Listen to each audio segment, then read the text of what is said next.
wabarakatuh. Sobahal khair. Kaifa halukum? Alhamdulillah innani bi khairin kadzalika. Oke anak-anak, alhamdulillah kita dapat bertemu kembali pada pelajaran Quran Study secara virtual. Insya Allah hari ini kita akan membahas 2 hukum tajwid ya. Sebelumnya marilah kita buka pelajaran hari ini dengan mengucapkan basmalah. Bismillahirrahmanirrahim. Oke, hukum tajwid yang pertama adalah hukum lam jalalah. Siapa yang tahu apa artinya lam jalalah? Oke, di sini sudah dituliskan arti dari lam jalalah. Lam jalalah adalah huruf lam ya, lam yang terdapat dalam lafaz Allah di dalam Al-Qur'an. Dan hukum lam jalalah ini ada 2. Ada 2 macam hukum lam jalalah. Who knows? Oke, hukum lam jalalah yang pertama yaitu tartib. Dan yang kedua yaitu tafkhim. Ya.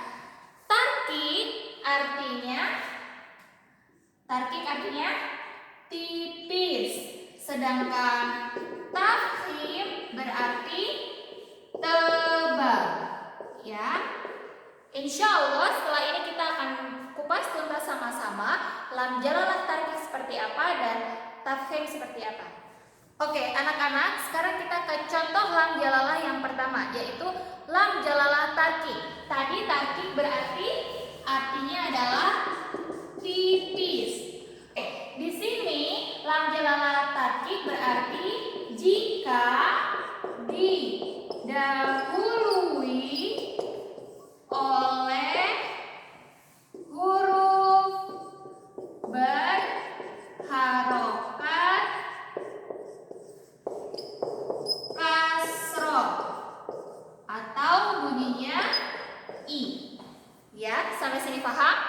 Kita akan hadirkan contohnya lalu kita baca sama-sama, ya. Oke, anak-anak, di sini sudah menghadirkan 2 contoh dari lam jalalah tarkik, ya. Contoh yang pertama adalah wasjudu lillahi. Dibacanya tipis karena apa? Karena lamu jalalahnya didahului oleh huruf yang berharokat kasroh. Sekarang ini fisabilillahi. Tipis juga dibacanya. Terasa kan ketika kita membaca huruf yang tafkhim, tebal dan tarkik atau tipis, kita bisa merasakan sendiri perbedaannya.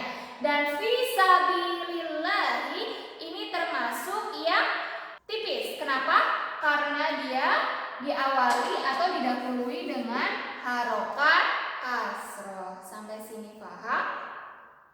Baik. Ingat, jika lam jalalah tarkik maka dibacanya yaitu tipis. Ya, karena tarkik sendiri berarti roqib. Roqib berarti tipis. Sampai sini paham? Baik, kita akan melanjutkan ke lam jalalah yang tafkhim. Contoh yang kedua. Oke, anak-anak, sekarang kita ke macam lam jalalah yang kedua yaitu lam jalalah tafkhim. Kalau tadi tarkik artinya tipis, sekarang tafkhim berarti kebalikannya yaitu tebal. Ya, ini tulis tebal. Nah, tadi kalau tarkik dia didahului oleh huruf hijaiyah yang berharokat kasroh, maka lam jalalah tafkhim yaitu didahului oleh huruf hijaiyah yang berharokat fathah atau dhammah. Lihat sini, fathah atau dhammah. Fathah bunyinya a, sedangkan dhammah bunyinya u. Nah, langsung lihat ke contoh ya. Sorry, ini Miss hapus. Sekarang kita lihat ke contoh. Alallahi. Nah, kenapa dia bisa dibilang tafkhim? Karena dia didahului oleh huruf yang berharokat fathah, maka lam jalalahnya dibacanya tebal. Alallahi. Contoh didahului oleh berharokat dhammah, maka dibacanya keduanya yaitu tebal. Oke, sampai sini bisa dipahami? Jika sudah, kita akan lanjut ke hukum tajwid yang kedua. Baik, anak-anak, hukum tajwid yang kedua yang akan kita pelajari hari ini yaitu hukum ro. Jadi huruf ro juga ada hukumnya, ya. Nah, hukum ro ini ada berapa macam? Siapa yang tahu? Ada 3 macam. Ya, di sini Miss tulis hukum ro ada 3 macam. Apa aja sih hukum ro yang 3 macam ini?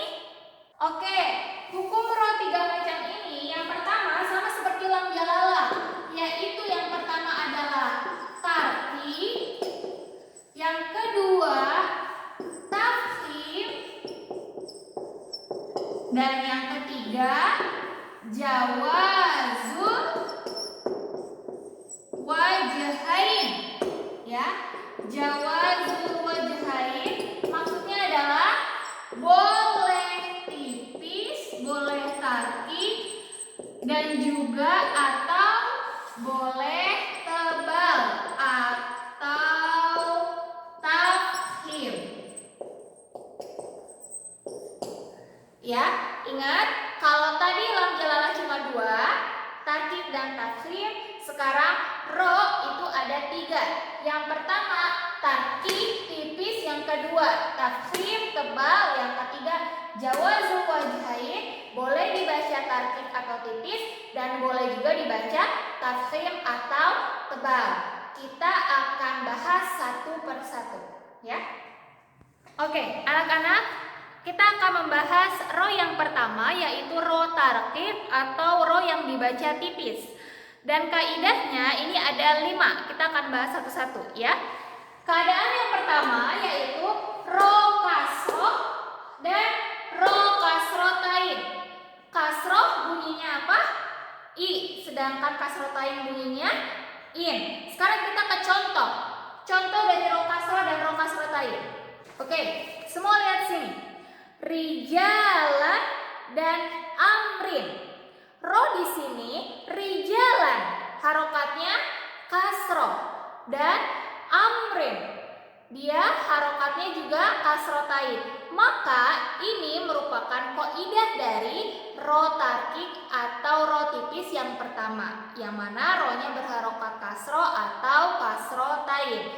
Nah, keadaan yang kedua, ro sukun atau ro-nya ini mati didahului oleh kasroh. Seperti apa? Lihat ke sini. Birkatun. Ro-nya apa? Ro-nya sukun atau ro mati. Sebelumnya berharokat kasroh. Ini juga dibacanya tipis, yaitu birkatun. Sampai sini paham?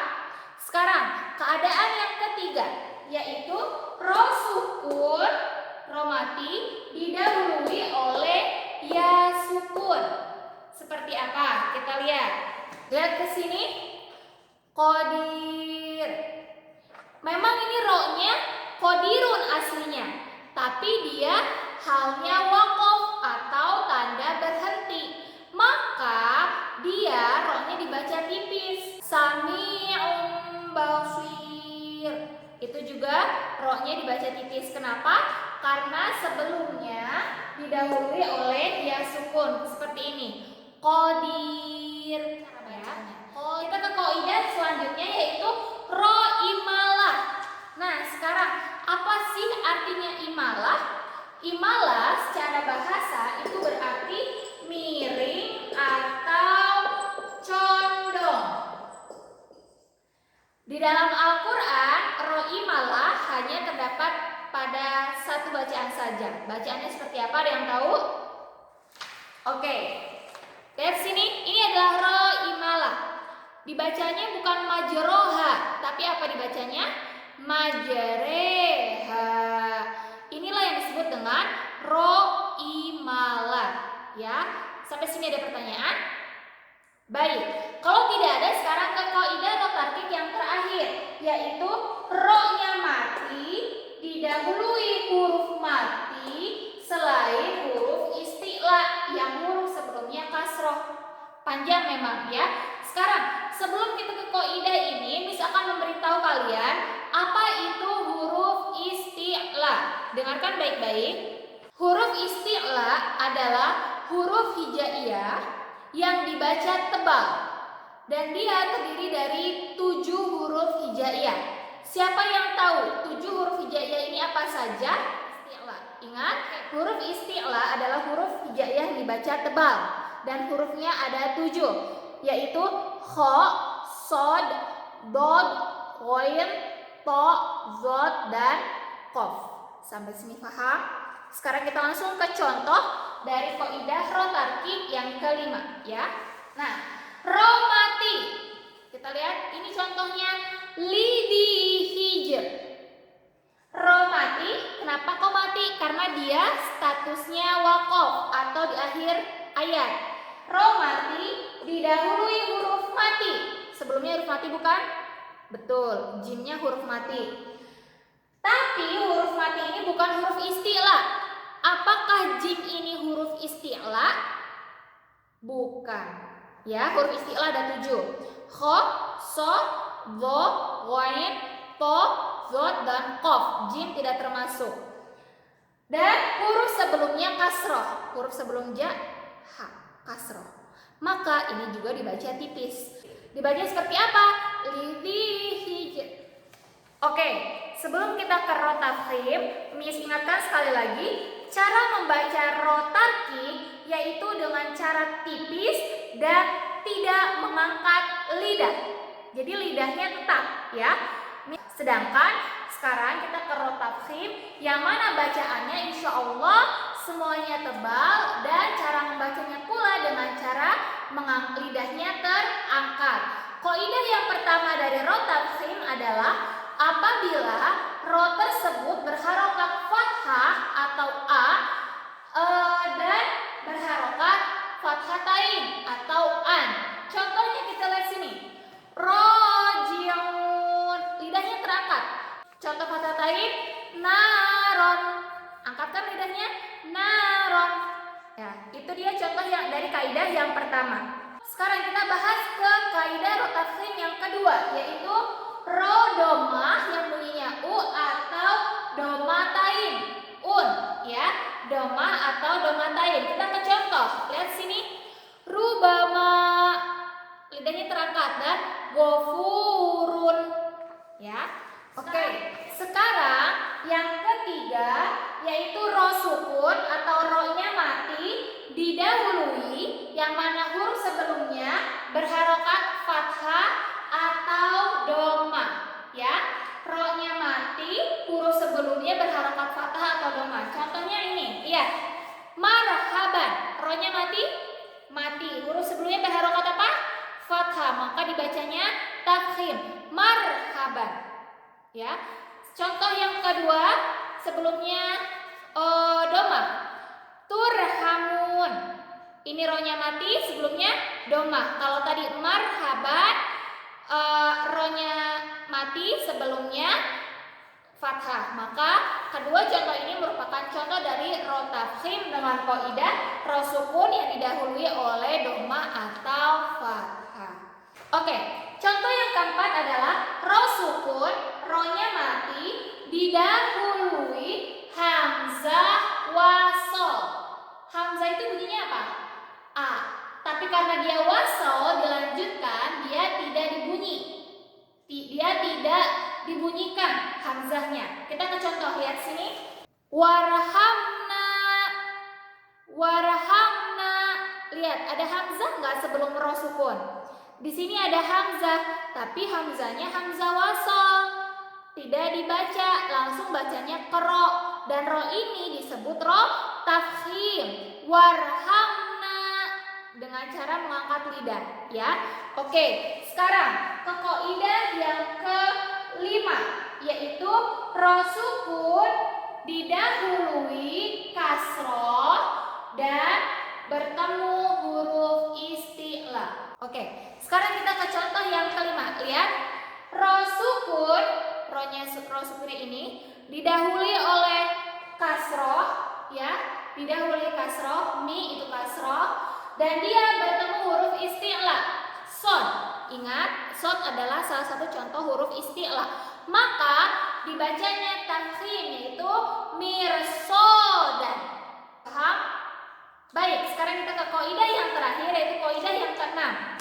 Oke, anak-anak, sekarang kita ke kaidah yang terakhir dari ro tafkhim, yaitu ketika ro sukun, ro-nya mati, didahului sebelumnya huruf mati juga, tapi selain ya, selain huruf ya.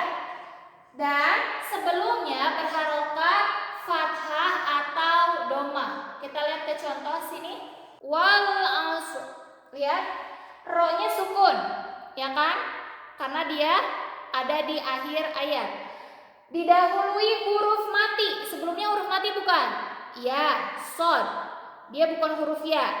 Dan sebelumnya harokatnya fathah atau domah. Huruf sebelumnya lagi fathah atau domah. Maka ini juga dibacanya ro tafkhim. Wal asr. Lidahnya diangkat. Wal asr. Nah, sekarang contoh yang kedua adalah wal fajr. Lihat, ro-nya sukun karena dia dalam waqaf. Sebelumnya hurufnya mati selain huruf ya karena ini jim jadi termasuk, dan sebelumnya harokatnya fathah. Dibacanya tafkhim juga tebal, yaitu wal fajr. Sampai sini paham? Oke, anak-anak, sekarang kita akan membahas hukum ro yang terakhir, yaitu jawazul wajhain, yang artinya boleh dibaca tipis atau boleh dibaca tebal. Ulangi sekali lagi, jawazul wajhain artinya boleh dibaca tipis dan boleh dibaca tebal, ya. Kaidah dari ro yang boleh dibaca tipis atau boleh dibaca tebal, yang pertama adalah ro tersebut sukun, ya. Ro-nya mati, sebelumnya itu huruf kasroh. Sebelum ro sukun itu hurufnya kasroh, dan dia bertemu huruf isti'la yang berharokat kasroh. Ya, contohnya kita lihat. Contohnya ini, firqin. Ya, lihat, ro-nya sukun. Ro-nya sukun, sebelumnya kasroh. Fi kan kasroh. Dan bertemu huruf istilah yang kasroh. Firqin, kasroh atau kasrotain. Qaf huruf istilah. Maka ro ini boleh dibaca tebal ataupun dibaca tipis. Oke, yang kedua sekarang adalah ro sukun, ya. Ro-nya mati, sebelumnya huruf istilah yang mati juga. Ro-nya mati, sebelumnya ada huruf istilah, tapi huruf istilahnya juga mati. Dan huruf sebelum huruf istilah tersebut harokatnya kasroh. Sekarang kita ke contoh biar gak bingung, ya. Lihat, Misr. Misalnya, ini diwakafkan, Misr. Sebelumnya huruf istilah, mati nggak huruf istilahnya? Mati. Shod, huruf istilah, mati. Dan huruf sebelumnya kasroh. Lihat mimnya kasroh bukan?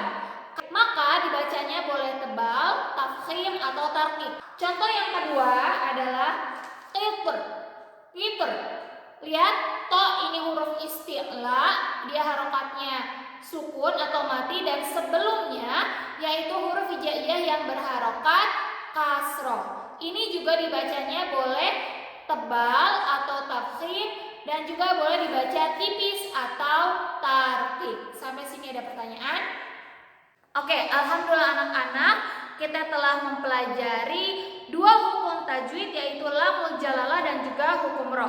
Jika sampai sekarang masih ada materi yang belum kalian pahami, kalian boleh bertanya ke Miss atau ke Mr. Sardi secara WhatsApp, ya.